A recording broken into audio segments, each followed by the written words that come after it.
Welcome back, friends. Today we are talking about Chapter 16, which covers selection and speciation. I wanted to start by we're just reviewing really quickly the information from Chapter 15. So, first, Charles Darwin has this theory of evolution, and there are four necessary factors for his theory of evolution. First, you have to have variation. And that variation means that individuals differ from each other, and you can inherit that variation from your parents. Second, you have overproduction, meaning people or organisms have more offspring than can survive. And then there is competition among those offspring and those members of the species to try to survive. As they struggle for existence, we see survival of the fittest, meaning the individuals that best fit their environment are able to survive and reproduce most successfully. This is a huge idea. This is really the purpose of life evolutionarily, is surviving and reproducing. So stay alive and have more offspring so that you can pass your genes on. So if you meet those four factors, then Darwin has these three big conclusions. The first is natural selection. So species change over time as certain characteristics get selected for or against. The second one is that species descend with modification. So all species today have descended from those that lived in the past. And then the third big idea, big conclusion, is common ancestry, meaning all of life descends from a single common ancestor. Okay, so let's jump into the new stuff. For our new stuff, we're going to start with this idea of a gene pool. So a gene pool is all of the genetic information in a population. So all of the genes that every member of the species that's able to interbreed with each other has. That's what makes up a population. Within that gene pool, there's going to be some genetic variation. And we've already talked previously about sources of that genetic variation. There are two big sources. The first one is mutation, and mutation can come either from mistakes in DNA replication, or it can come from environmental mutagens. So those would be things like radiation, things like chemicals that cause mutations. The second source of genetic variation is gene shuffling. That primarily comes from meiosis, and specifically from two things that happen in meiosis: crossing over. That was where we traded parts of chromosomes back and forth between two gametes through two chromosomes, and independent assortment, where different chromosomes get put into different gametes. Both of these happen as part of sexual reproduction because meiosis creates gametes, so all of this is necessary for sexual reproduction. So there are two different types of traits that we might see. The first is called a single gene trait, and a single gene trait is one that's controlled by just one gene. Remember, each gene has two alleles that are possible for it, and with a single gene trait, either you have it or you don't have it.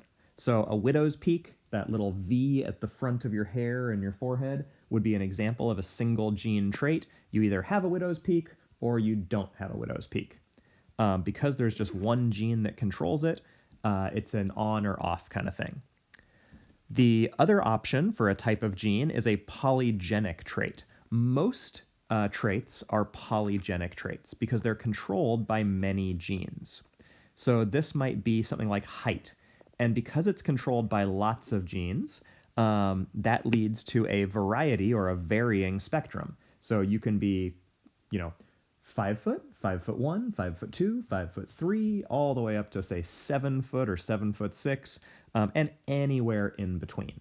So it's a full spectrum because it's controlled by lots and lots of genes. Okay, now we have all of these traits, and these traits are going to be selected for, meaning over time, things are going to shift in our gene pool. The frequency of certain alleles will shift over time. So the first type of selection that we can have is called directional selection. Directional selection pushes the population in just one direction. So in this case, for beak size for birds, birds with bigger beaks are able to get more seeds and crack them open. And so it shifts from kind of average sized beaks all the way over, so that now more and more birds have really big beaks, because big beaks lead to less dying, better fitness, which allows them to have more offspring. So over time, the big beak birds survive and reproduce, and so we get more big beak birds. A second type of selection that we see is called stabilizing selection. Stabilizing is when everything gets pushed into the middle.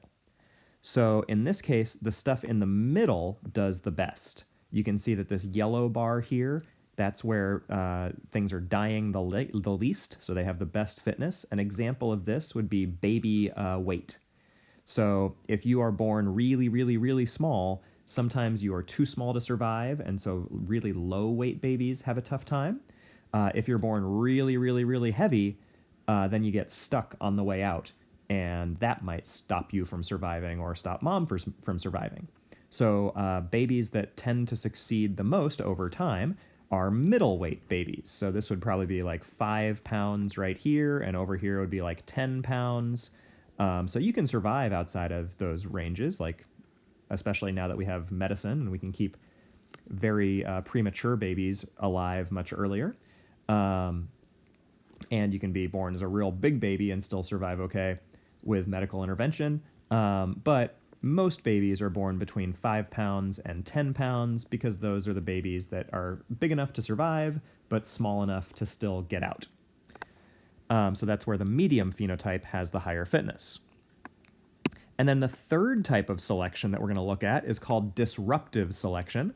So disruptive selection is where we push the population to the two extreme ends. So in this case, the high version is really successful and the low version is really successful. So we start with the stuff in the middle doesn't do so well, but the big stuff does well and the small stuff does well.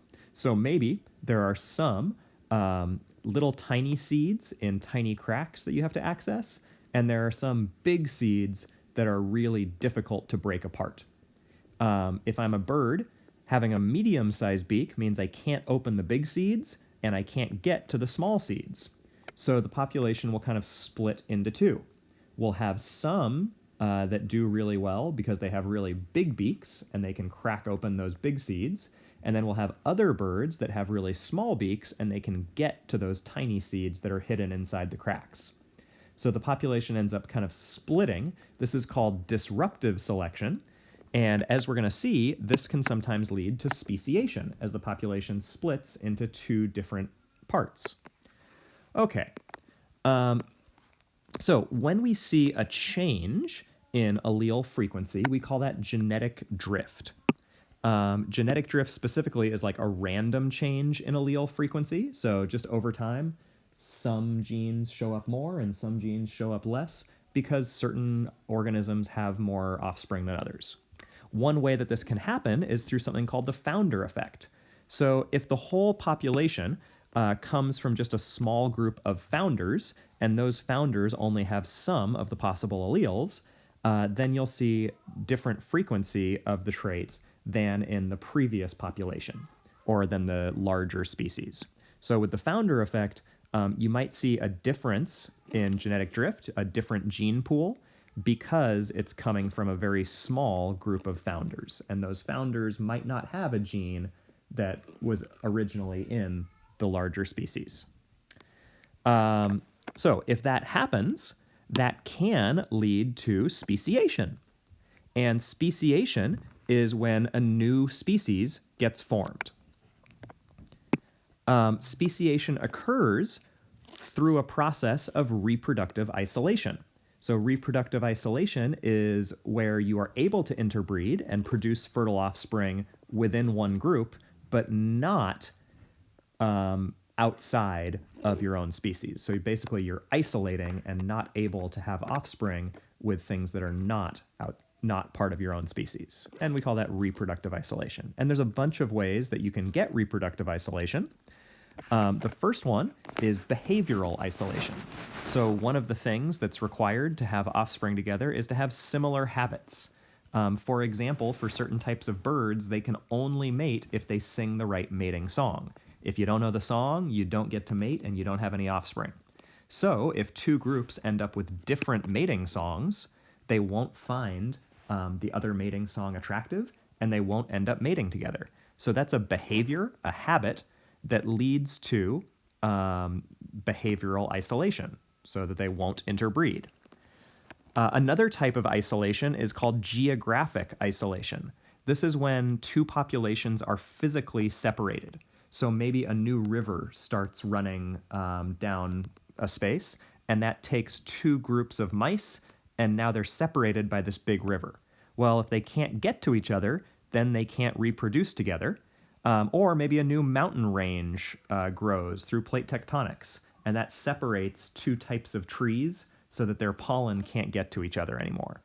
So geographic isolation is when there's actually physically something getting in the way.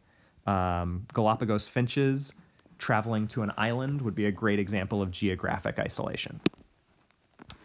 And then the last one that we're going to talk about is called temporal isolation. Temporal means having to do with time. So temporal isolation is when they have different times of reproduction. So in the textbook, they give an example about orchids that only produce pollen one day out of the year. So if other species of orchids produce pollen at different times, they can't reproduce. Another example would be like some species are nocturnal, they're only awake at night. Other species are diurnal, meaning they're only awake during the day.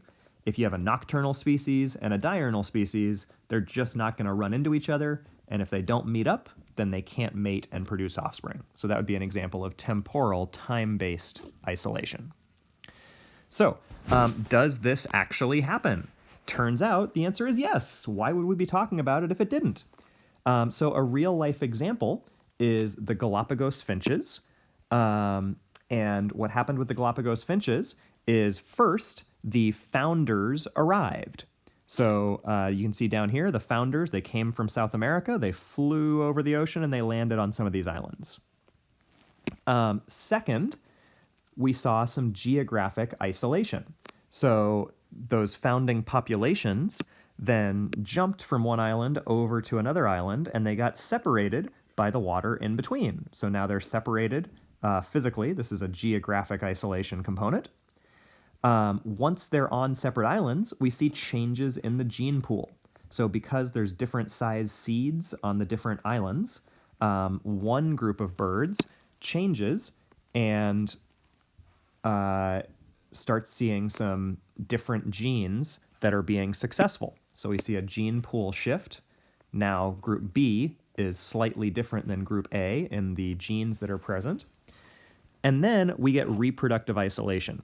So now they're getting different enough that they won't reproduce anymore. Because they've been separated, maybe they have a different mating song, and so they just have no interest in reproducing together. And then finally, there's some ecological competition. So these species now are competing for seeds on the first island, and then a new species might evolve, species C. And that species C could then travel to a different island.